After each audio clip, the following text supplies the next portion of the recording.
Saatnya kita mendengarkan pesan gembala. Saudara, setiap orang pasti rindu untuk mendapatkan janji ya. Semua anak kecil, orang tua, orang dewasa, anak remaja maupun siapapun juga sangat suka jikalau mendapatkan suatu janji. Nah, seringkali juga anak-anak yang masih muda, yang masih mau cari jodoh, kadang-kadang kepleset dengan segala sesuatu janji ya. Kita tahu bahwa janji itu kalau manusia masih tetap ada kekurangannya. Tetapi kalau yang janji Tuhan itu tidak akan meleset ya.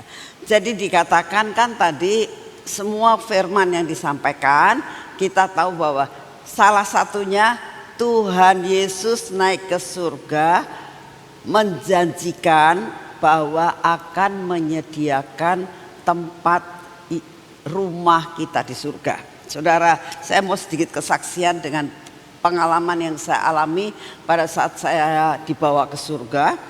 Saya itu dibawa ke satu bukit ya.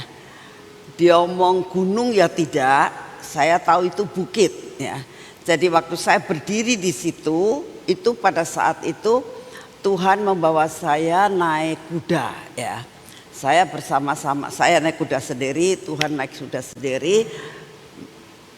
Terus jalan-jalan naik kuda itu sampai ke bukit ya. Nah, pada saat di bukit itu saya itu melihat di bawah ya.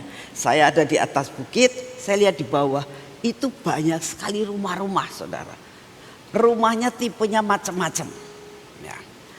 Lalu saya itu nanya, Tuhan itu rumah siapa? Oh, itu rumah yang disediakan buat anak-anak tebusan ya. Jadi saudara harus percaya bahwa saudara itu disediakan rumah di sana. Sekalipun rumahnya itu satu dengan yang lain punya tipe yang berbeda. Tergantung dari bagaimana saudara dan saya dalam kehidupan di dalam dunia mengumpulkan akan segala bahan-bahan rumah yang saudara dan saya itu siapkan. Saya lihat ada seorang saya nggak kenal, itu orang itu laki-laki ya. Saya lihat dia tuh bawa sesuatu kayak barang-barang interior yang bisa dipasangkan di rumahnya dia gitu. Di situ ada penjaganya, saudara. Kayak penjaga, saya juga nggak tahu penjaganya itu malaikat atau siapa, atau memang dia pernah sebagai insinyur bangunan dan dia lagi bangun. Saya nggak tahu, cuma saya lihat aja. Lalu orang ini yang bawa interior itu, dia tidak bisa nempelkan sendiri, saudara. Jadi sudah tahu semua hasil daripada apa yang saudara bawa ke surga itu nggak bisa ditempelkan di rumah saudara sendiri, harus diserahkan ke orang itu. Yang saya lihat orang yang jaga itu kayak orang, bukan penjaga, kayak yang bangun gitu loh, diserahkan. Nah, lalu yang bangun itu milih gitu. Dipilih. Ada barang-barang yang ditolak, saudara. Ini enggak bagus. Ditolak. Jadi ada yang dinamakan disortir. Jadi apa yang saudara dapatkan di dalam dunia ini diserahkan untuk diterapkan sebagai aksesoris di rumah saudara masing-masing. Nah, di rumah masing-masing itu disortir sama yang nggak tahu yang bangun, pokoknya yang ada di rumah itu. Ada barang-barang yang ditolak. Ini tidak bagus, ini tidak bagus. Jadi yang saya lihat ada tumpukan banyak, yang diterima cuma 2 itu, yang bisa nanti diterapkan di rumah kamu saudara-saudara semua. Oh, cuma saya lihat, oh gitu ya.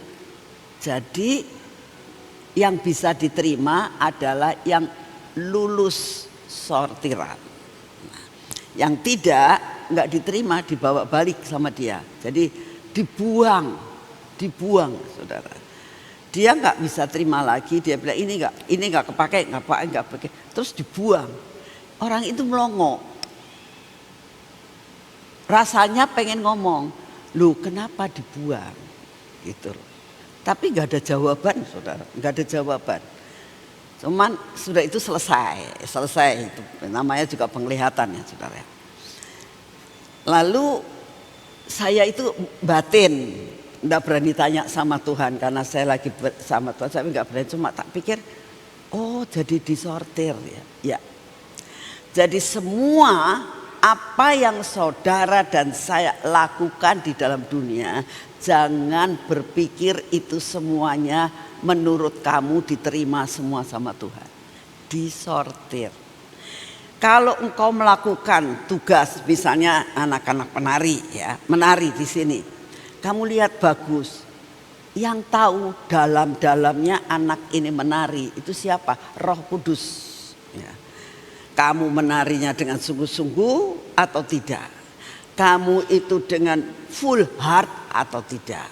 Kamu dengan passion atau tidak? Kalau kamunya tidak pakai passion, ditolak. Pemimpin pujian, pemain musik, singer, song leader, semuanya. Pendoa syafaat, saudara datang di tempat ini, semua dinilai. Itu merupakan aksesoris yang saudara akan terapkan pada rumah saudara masing-masing. Disortir ya. Jadi kalau engkau melakukan itu tidak sungguh-sungguh, ditolak, bukannya dikembalikan nih ke kamu lagi, enggak, dibuang saudara. Jadi sia-sia ya. Saya berdoa supaya saudara mengerti, Tuhan sudah menyediakan rumah buat saudara dan saya karena anugerah. Karena apa? Karena Tuhan sudah menebus dosa saudara dan saya. Tapi rumah itu akan menjadi suatu rumah yang ditempeli aksesoris dari permata. Itu adalah hasil daripada apa yang saudara akan bawa pulang. Kalau saudara sungguh-sungguh di dalam melayani Tuhan, cinta Tuhan sungguh-sungguh, baca firman Tuhannya sungguh-sungguh, enggak karena apa? Kejar setoran ya. Pokoknya terutama anak-anak yang saya pantau dalam hal ini. Aduh, nanti kalau jam segini ini Bu Nani nanti pasti negur. Kurang berapa, ayo setor gitu ya. Nah, kamu pun dinilai sama Tuhan. Ya, saya cuma sekedar mendorong, tapi dinilai. Oh, enggak sungguh-sungguh dibuang. Ya. Tapi yang sungguh-sungguh dinilai diterapkan di rumah saudara.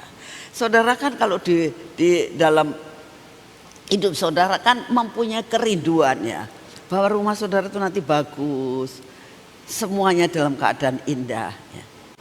Lakukan bagian kamu dengan segenap hati, dengan passion yang dari Tuhan.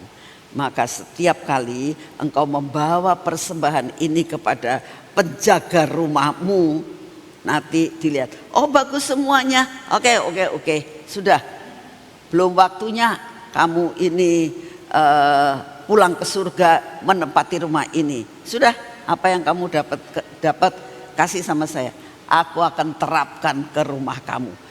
Yang penting begitu kamu sampai di surga nanti, waktunya habis, KTP-nya kamu habis, kamu pulang, kamu bisa lihat, oh betapa indahnya rumah saya.